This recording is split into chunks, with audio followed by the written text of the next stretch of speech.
जिन जिन्नात the beings of smokeless fire. हमने ऐसी कितनी सारी कहानियाँ सुनी है, मूवीज़ देखी हैं और हमें इतना पता है कि जिन बुरे होते हैं वो हमारे साथ कुछ भी बुरा कर सकते हैं। हालांकि हमने कहीं ना कहीं ये भी देखा कि जिन काफ़ी अच्छे भी होते हैं, वो हमारे लिए विशेस ग्रांट कर सकते हैं, हमारी इच्छाओं को पूरी कर सकते हैं। लेकिन आज की कहानी कोई फिक्शनल स्टोरी नहीं है, कोई मूवी की स्क्रिप्ट नहीं है, ये एक रियल फैमिली की कहानी है, एक रियल जिन की कहानी है, जिसने कैसे एक छोटी सी लड़की और उसके परिवार को कई हफ्तों तक इतना टॉर्चर करा कि उनकी ज़िंदगी जहन्नुम बना दी। और वो परिवार और वो छोटी सी बच्ची आज तक इतने सालों बाद भी हर छोटी से छोटी चीज़ को लेकर केयरफुल और काफ़ी डरे हुए रहते हैं। ये कहानी है एक कसाई जिन की। चलिए इस कहानी को शुरू करते हैं।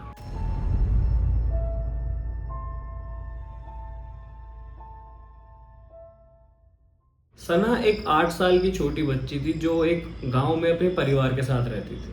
और सारे छोटे बच्चों की तरह वो भी अपनी सहेलियों के साथ बाहर खेल रही थी। और न जाने खेलते खेलते वो सारी सहेलियां एक गांव के उस कोने में पहुंच गई जहां पर कोई भी नहीं जाता था, क्योंकि वहाँ की मान्यता ये थी कि उस वीराने एरिया में जिनों का वास है। तो वो सारे बच्चे खेलते खेलते वहाँ पहुँच गए और सडनली सारे बच्चे खेल रहे थे और सना एकदम से वहाँ बेहोश हो जाती है। ये सारी चीज़ें देखने के बाद जो उसके साथ उसकी सहेलियाँ थी वो सब बहुत डर जाती हैं और रोते हुए भागते हुए सना के घर जाती हैं और उसके फादर को बताती हैं कि ऐसा ऐसा हो गया है। सना के पिता भागते हुए सीधा उस जगह पहुंचते हैं और जाके देखते हैं कि सना उस पूरे सुनसान इलाके में अकेले जमीन पर बैठी हुई है और बहुत जोर जोर से हंस रही है। जैसे ही सना के फादर उसके पास गए और उसको उठाने के लिए हाथ बढ़ाया, उनको एक बहुत ही स्ट्रॉन्ग परफ्यूम की स्मेल आई। इत्र होता है ना जैसे, बहुत ही स्ट्रॉन्ग। और उसको स्मेल करते ही उनको नींद का नशा सा हो गया था। बट फिर भी उन्होंने हिम्मत कर सना को वहां से उठाया और सना को घर ले गए। लेकिन घर जाने के बाद सना का बिहेवियर बहुत ही ज़्यादा अजीब हो गया था, बहुत ही ज़्यादा स्ट्रेंज एंड क्रीपी हो गया था। वो एक ही जगह बैठकर बहुत बड़ी बड़ी आंखों से सबको देख रही थी और कोई भी अगर उसके पास जाने की ट्राई करता तो वो एक तरीके से काटने को दौड़ रही थी, गुर्रा रही थी गुस्से में सबके ऊपर। कभी जोर जोर से हंसने लग जाती थी, कोई भी चीज़ उसके हाथ में आती तो दीवार पे फेंक के मारती थी। अपनी कोहनियां जमीन पे दे दे के अपने आप को उसने चोट पहुंचा ली थी। तो ये सब देखकर सना का पूरा परिवार काफी ज्यादा डर गया था।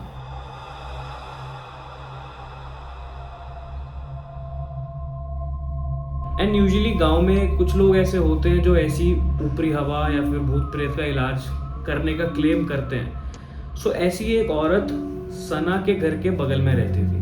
तो सना के फादर उनको बुला के लाते हैं और उनको बोलते हैं कि मेरी बेटी को ठीक करो, देखो इसको क्या हुआ है।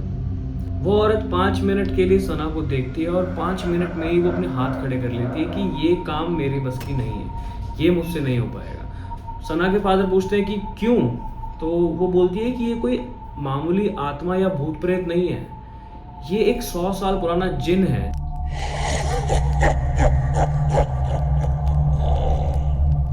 जो आखिरी बार जिस शख्स के शरीर में आया था उसने अपने पूरे परिवार को चाकुओं से मार डाला था और उसके बाद खुद की जान ले ली थी पंखे से लटक के। तो ये सब कहने के बाद वो औरत सना के पिता से माफी मांगती है और वहां से चली जाती है। तो ये सब सुनकर सना का परिवार बहुत परेशान हो गया और उन्होंने पूरी रात सना को एक बिस्तर से बहुत अच्छी तरह से बांध कर रखा। वो पूरी रात सबको डरा रही थी, जोर जोर से हंस रही थी, अलग अलग आवाज़ों में बातें कर रही थी। सुबह उठकर जो सना के फादर के बड़े भाई थे, उन्होंने गांव के हर ओझा, पीर बाबा या फिर जो भी ऐसे शख्स होते हैं जो इन चीज़ों में मदद करते हैं, सबको ट्राई करा बुलाने का। लेकिन जब भी उन लोगों ने इस जिन का नाम सुना, सबने मना कर दिया कि ये हम नहीं कर पाएंगे। पूरा दिन कोशिश करने के बाद पड़ोस में एक लड़का रहता था, वो कहीं से एक मौलवी को लेकर आ गया।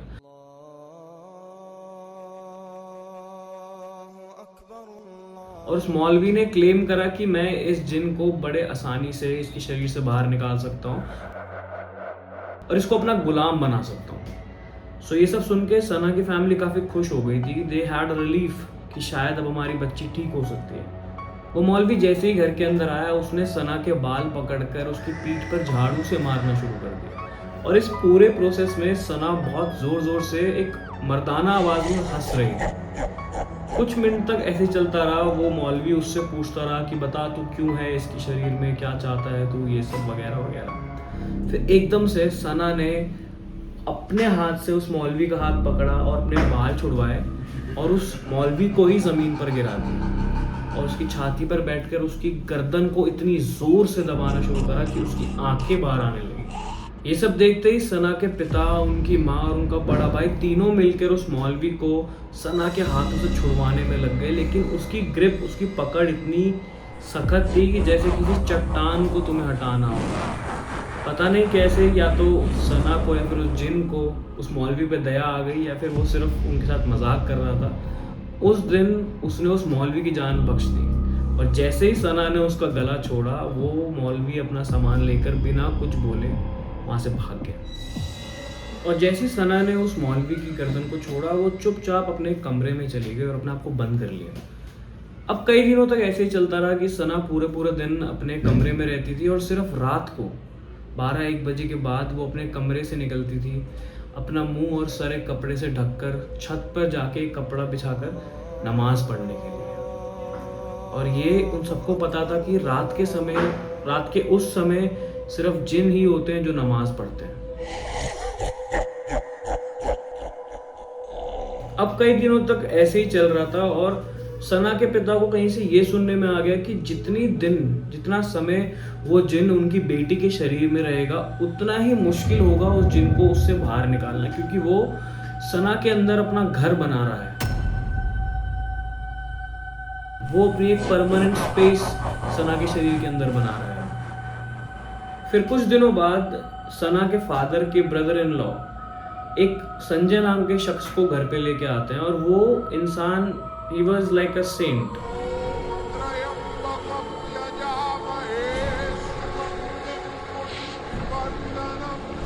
जैसे हमारे नागा, साधु और अघोरी होते हैं, इनके पास कुछ सिद्धियां होती हैं। उन्होंने अपनी स्पिरिचुअल प्रैक्टिसेस में वो इतने इवॉल्व होते हैं कि उनके पास सिद्धियां प्राप्त होती हैं।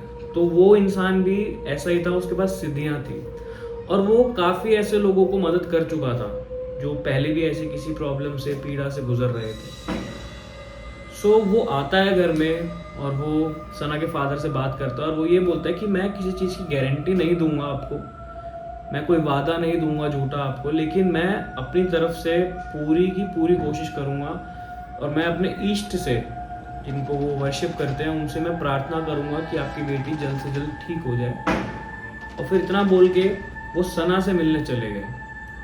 वो 5 मिनट सना से मिले और फिर उन्होंने कुछ मंत्र पढ़ने शुरू कर दिए। स्टार्टिंग में तो सना को कुछ फ़र्क पड़ा नहीं, फिर धीरे धीरे से सना थोड़ी सी बेचैन होने लगी। फिर जैसे ही उन्होंने देखा कि मंत्रों का असर हो रहा है, तब संजय ने सना से सवाल करने शुरू कर दिए कि बता कौन है तू और क्यों इस बच्ची के अंदर है।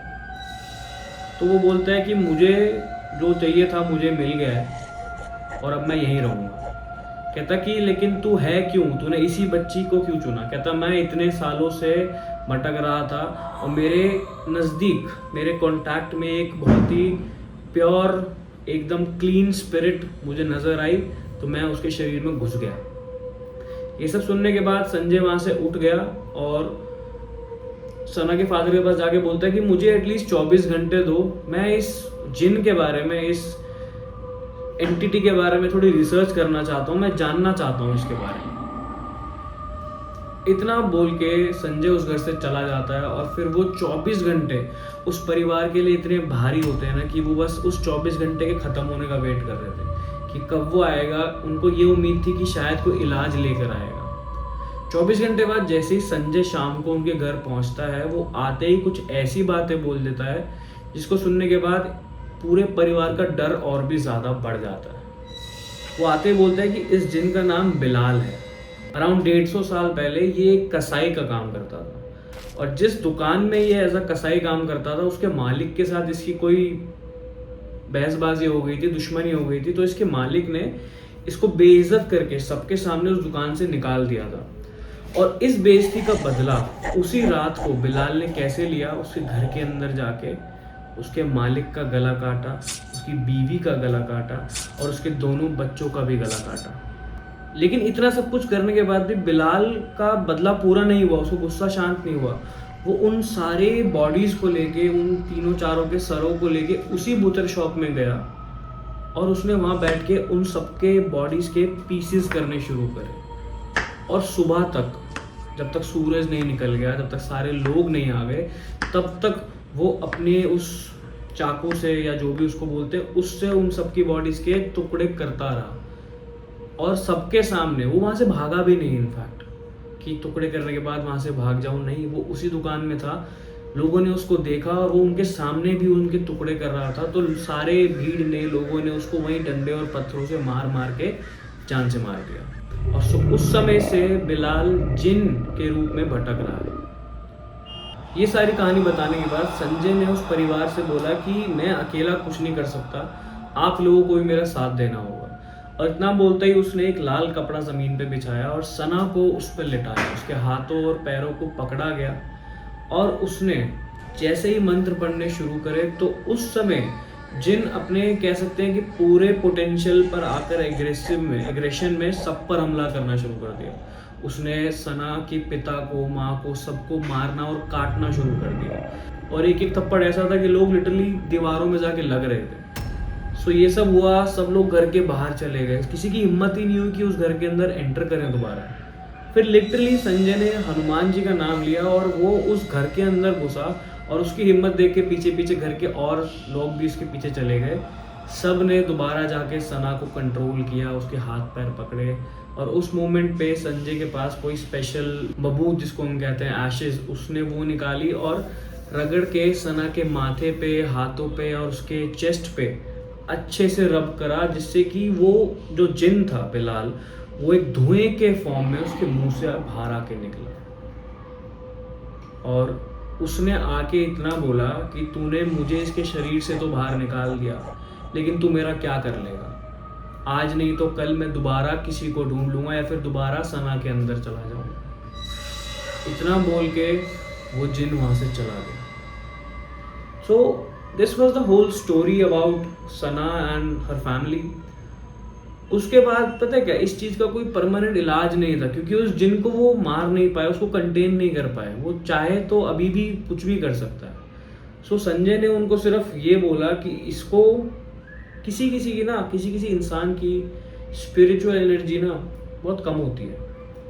सो उन लोगों को these entities can attack very easily, approach very easily. तो संजय ने ये सजेस्ट करा कि आप सना को ना हमेशा एटलीस्ट कुछ महीने में या फिर कुछ समय में ना कुछ अच्छा सा पूजा पाठ या फिर कोई भी अच्छा हवन स्पेशली इसकी सुरक्षा के लिए कराते रहा करो। और स्पेशली जो रात्रियों के दिन होते हैं जिनमें ये एनर्जीज और ज़्यादा पावरफुल होती है, उन रातों को इसका और ध्यान रखा करो। So this is the story of a jinn and a little girl, कि कैसे एक छोटी सी गलती की, आप एक गलत जगह जाकर खेल रहे थे, आपकी ज़िंदगी कहाँ से कहाँ लेकर जा सकती है। सो गाइस, ये थी आज की कहानी। अगर आपको ये कहानी अच्छी लगी हो तो प्लीज़ इस वीडियो को लाइक करना।